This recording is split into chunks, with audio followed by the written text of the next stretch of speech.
ठीक है। Next question क्या चीज कह रहा है, the amount of air present in cylinder when a vacuum pump remove 1/4 of the air remaining in the cylinder at a time. मतलब नहीं समझ आया, कोई दिक्कत नहीं, बहुत आसान से समझाएंगे। आप जिस प्लेटफॉर्म पे आए हैं इसमें टेंशन लेने की जरूरत नहीं है। एक सिलेंडर है, ठीक है, ये रहा एक सिलेंडर है। इस सिलेंडर में हवा भरा हुआ है। इस सिलेंडर में कह रहा है क्वेश्चन कि पूरा का पूरा इसमें हवा फील है, ठीक है, हवा भरा हुआ है। तो इसका कैपेसिटी कुछ होगा, इसका कैपेसिटी कोई वॉल्यूम मान लेते हैं। वॉल्यूम मतलब कैपेसिटी। तो इसका जो इनिशियल वॉल्यूम होगा ना, इसका इनिशियल वॉल्यूम मान लेते हैं। इनिशियल जो इसका वॉल्यूम होगा, इनिशियल वॉल्यूम को भी मान लेते हैं। एक कुत्ता भौंक रहा है। इनिशियल वॉल्यूम भी है, यानी इसमें जो हवा भरा हुआ है ना वो भी है। इसमें जो हवा भरा हुआ है वो मान लेते हैं एयर जो उसमें फिल किया हुआ है वो वॉल्यूम भी है। चूँकि जितने से कैपेसिटी होगा उतना ही तो इसका होगा वॉल्यूम, तो उतना वॉल्यूम भी मान लेते हैं। शुरू में इसका वॉल्यूम भी है। क्वेश्चन क्या है ना, जब इसमें शुरू में जितना वॉल्यूम था ना, एक बार उसको पंप करते हैं तो 1/4 उसमें से एयर बाहर निकल जाता है। 1/4 बाहर निकल जाता है एयर, ठीक है। तो ध्यान से रखना है, यहाँ पर सोचना बहुत अच्छा कॉन्सेप्ट है कि अगर यदि वॉल्यूम है इतना, तो अगर भी हमको निकालना होगा A1 कि एक बार में कितना एयर उसमें निकल जाता है, तो इतना वॉल्यूम है, इसमें से घटा देंगे 1/4 निकल रहा है। 1/4 निकल रहा है ना, तो ध्यान से सुनो 1/4। अब ऐसा करेंगे नहीं, यहाँ से देखो 1/4 of the volume of the remaining air, तो 1/4 निकालेंगे तो किसका निकालेंगे, वॉल्यूम का ही निकालेंगे।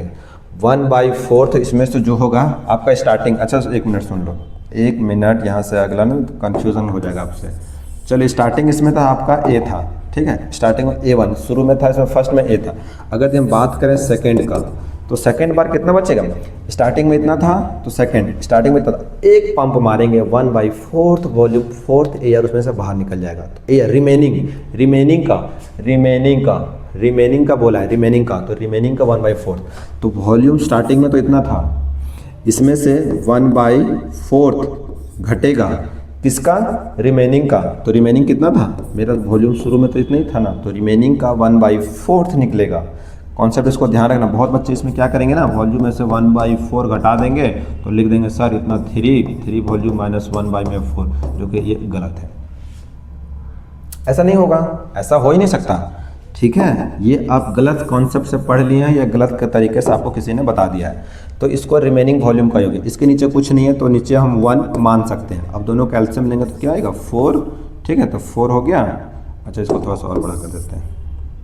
दोनों कैल्शियम लेंगे तो यहाँ पर हो जाएगा आपका 4 से 4 ये कटेगा, ये इसको डिवाइड करेगा तो 4 से ऊपर मल्टीप्लाई होगा तो 4 वॉल्यूम माइनस इसको इससे मल्टीप्लाई करते हैं तो कितना आएगा 4, मतलब वॉल्यूम आएगा। वॉल्यूम से वॉल्यूम कटेगा, 4 से 4 कटेगा तो क्या बचेगा वॉल्यूम। तो आंसर कितना आ जाएगा 3 वॉल्यूम में से 4 वॉल्यूम में से 1 वॉल्यूम कैंसिल हो जाएगा तो कट गया तो निकल जाएगा बाहर, तो कितना बचेगा 3 वॉल्यूम/4। ये आपका सेकंड आ गया।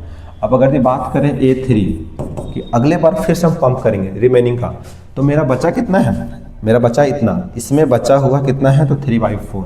तो 3 वॉल्यूम/4 इतना बचा हुआ है ना। इस बचे हुए में से घटाना है 1/4 घटाना है।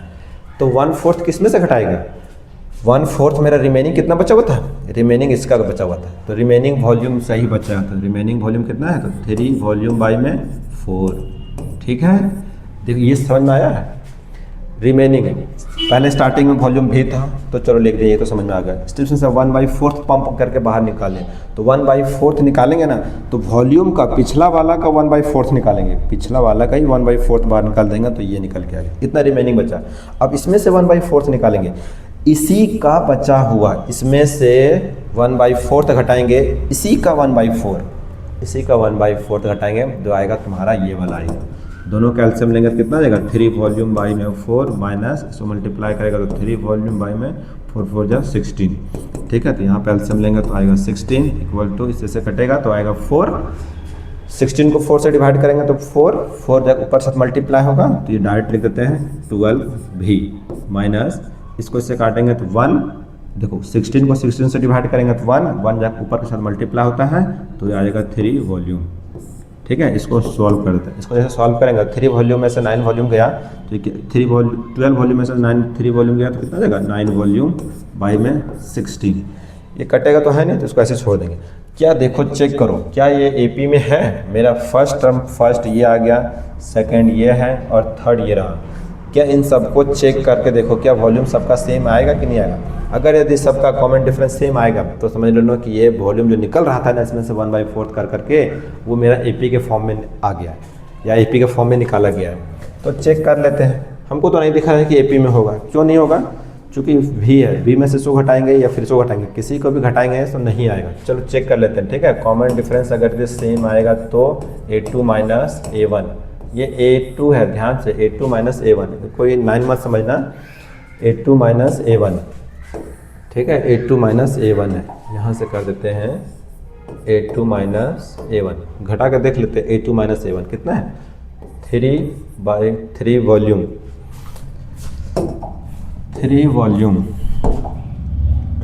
3 वॉल्यूम बाई 3V बाई में 4 माइनस V।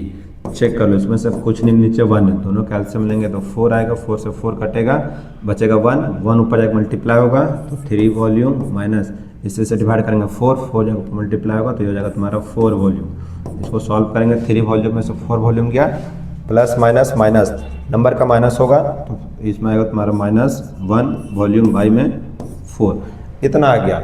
आप इसको भी सेकंड वाला चेक कर सकते हैं, इसमें से सेकंड वाले से घटाना है, थर्ड में से सेकंड को घटाइए, चेक कीजिए कि एपी में आ रहा है। अगर आएगा तो ठीक है, एपी में होगा, नहीं आएगा तो एपी में नहीं है।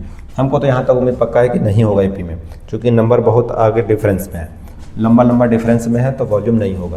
क्वेश्चन समझ में आ गया? नहीं आया होगा तो फिर से इसको पॉज कीजिए, 2 मिनट फिर से रिवर्स आइए, फिर से समझिए। जो इसमें जो बात आपको समझाना था ना वो सब चीज़ हम पहले बोल दें, बट आपको एक ही चीज़ नहीं समझ में आया होगा कि इसमें से वॉल्यूम स्टार्टिंग में मेरा भी है, उसमें से भी मान लेते हैं इनिशियल वॉल्यूम भी है, इसमें से एक बार पंप करेंगे तो 1/4 निकल जाएगा, तो 1/4 निकाल दिए, इनिशियल वॉल्यूम का ही 1/4 निकलेगा, इनिशियल का ही 1/4 निकाल दिए तो 1/4 इतना निकल गया।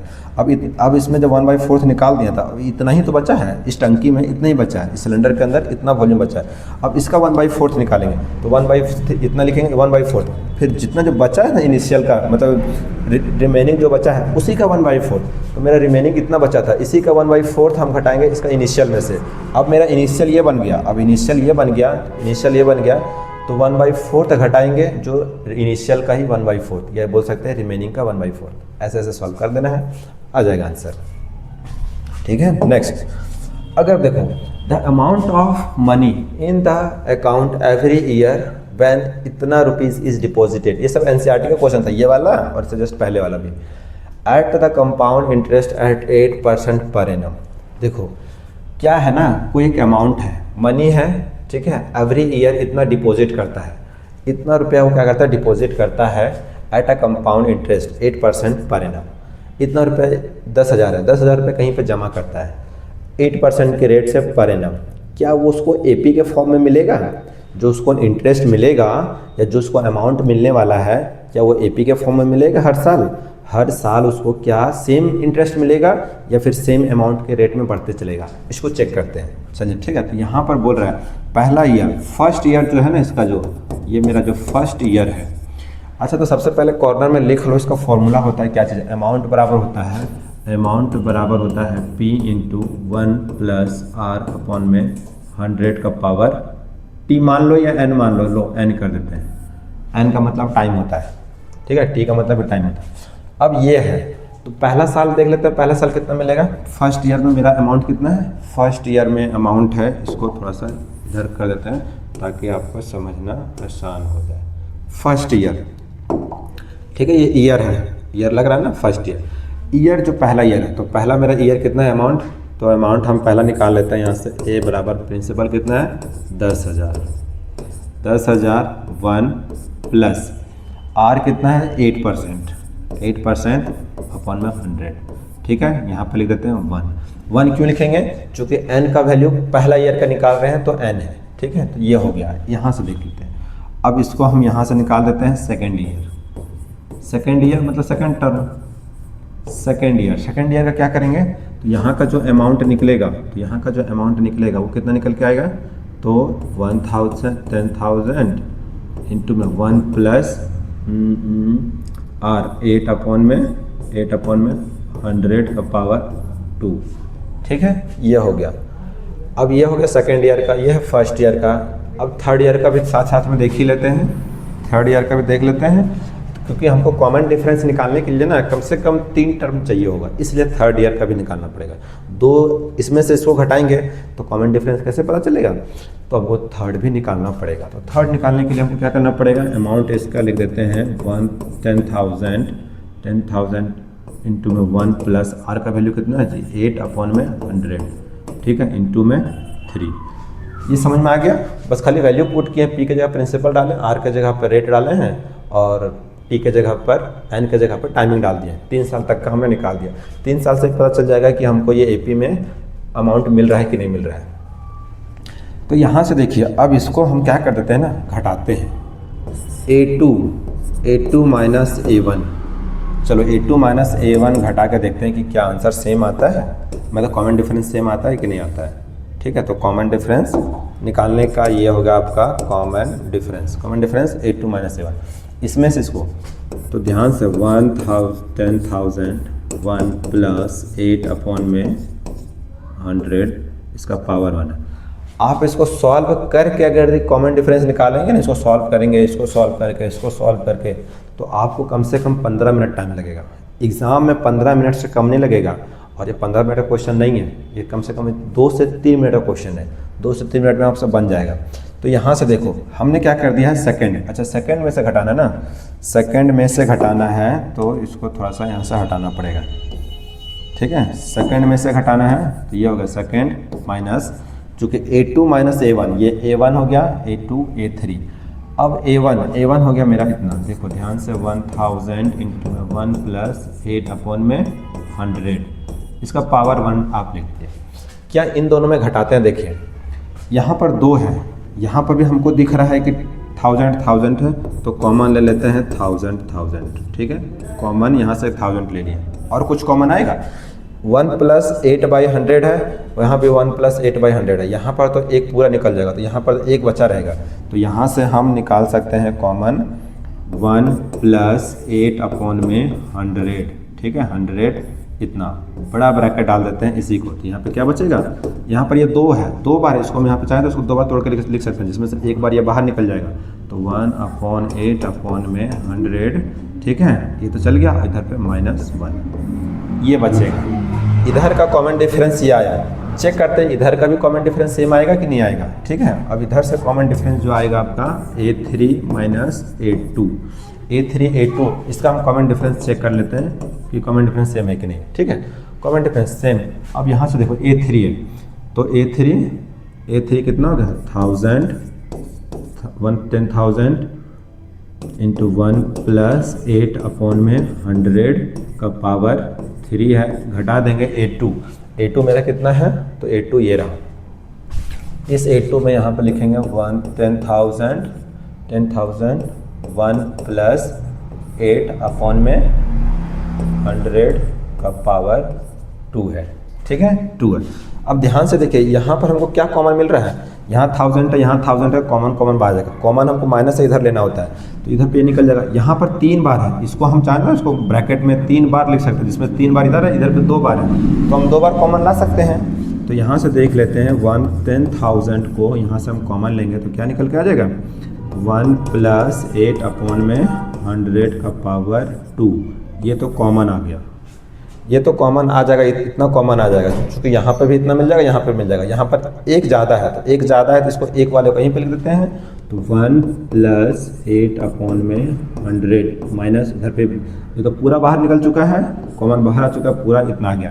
क्या ये कॉमन डिफरेंस दोनों का सेम आ रहा है, देखो चेक करो। 1000 यहाँ पर है, 1000 है, 1 प्लस 8/100 है, यहाँ भी 1 प्लस 8/100 है, लेकिन यहाँ पर मेरा पावर में 1 है। यहाँ पर इधर पे देखो ये भी मेरा सेम आ रहा है, 1/100 माइनस 1, ये भी सेम है, ये भी सेम, बीच वाला नहीं आ रहा। बीच वाला में यहाँ पर कितना है, यहाँ पे पावर 1 है, कुछ नहीं मतलब पावर 1 है, यहाँ पे पावर 2 है। तो क्या कॉमन है, कॉमन डिफरेंस सेम आया, नहीं आ गया, नॉट इन AP। ठीक है, यहाँ पे ले देंगे नॉट इन AP, ये AP में नहीं है। बहुत अच्छा क्वेश्चन था, देखिए बना दिया। अब इसको अलग अलग सॉल्व कर करके निकालते हैं ना तो 15 से 20 मिनट लगता है सबको सॉल्व करने में। चलिए नेक्स्ट क्वेश्चन है यहाँ से, nth form of AP. AP का